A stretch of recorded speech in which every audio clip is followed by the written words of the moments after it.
wakiilka wasaaradda warfaafinta dowladda Soomaaliya ee gobolka Mudug saxafiyiinta qiimaha badan ee maanta halkan jooga kuwa aan ka mid ahayn xubnaha codaynaya ee bannaanka inooga yimid waxgaradka haweenka dhalinyarada qaybaha kala duwan ee bulshada dhammaantiin waxaan idinku salaamayaa asalaamu calaykum warahmatullaahi wabarakaatu. ugu horreyn mahad waxay u sugnaatay allaha weyn ee aan ogolaanshihiisa halkan ku joogno. waxaan u mahad celinayaa guddiga doorashada ururka saxafiyiinta gobolka Mudug oo runtii inoo qabtay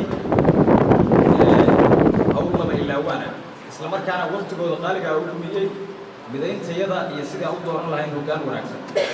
waxaan sidoo kale u mahad celinayaa guddoomiyaha waqtigiisu dhammaaday limaan cajiib xaaji oo runtii aan isleeyahay waqti adag ayuu ka soo shaqeeyey dhammaan qof kasta oo halkan fadhiya aad buu mahadsan yahay.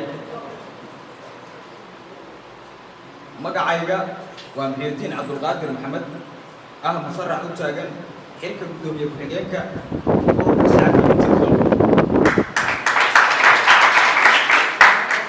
runtii farxad weyn ayay ii tahay maantay in aan kelmadahayga kooban ka jeediyo munaasabadan quruxda badan isla markaana ay fadhiyaan saxafiyiintii gobolka Mudug oo midaysan anigoo ka faa'iidaysanaya fursaddan qaaliga ilaalinayana waqtiga kooban ee ayna siiyeen guddoonka guddiga doorashadu.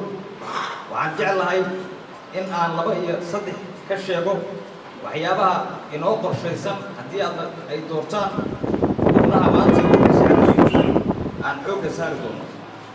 ma raba inaan waqti badan ku dhumiyo waxyaabaha ku saabsan CV iyo programkaas maadaama mas-uuliyiinta qaarkoodna ay ka codteen waqtiga in la soo gaabiyo. mudanayaal iyo marwooyin saaxiibayaal haddii aad siisaan codkiina isla markaana aan ku soo baxo xilkan aan u tartamaya maanta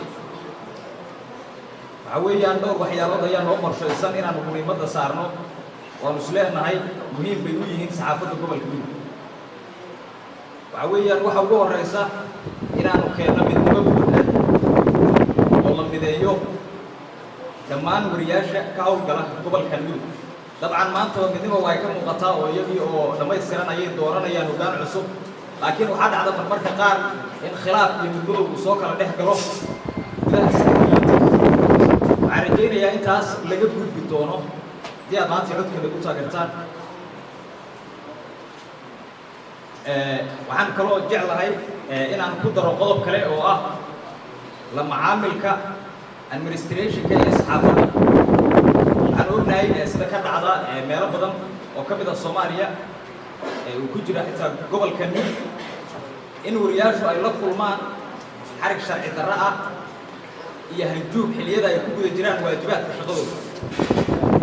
waxa weeye wariyuhu waa bini aadan dembi waa u geli karaa laakiin waxaan u baahannahay haddii wariyuhu uu dembi galo in maxkamad la soo taago isla markaana sharcigu wuxuu ka qaban lagu qaado.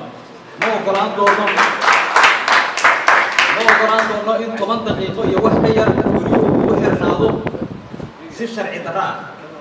arrintaasna waxaan filayaa inay nagala shaqayn doonaan laamaha amniga iyo maamulada kala gedisan haddii ay online maamulka gobolka ka degmada iyo laamaha amniga.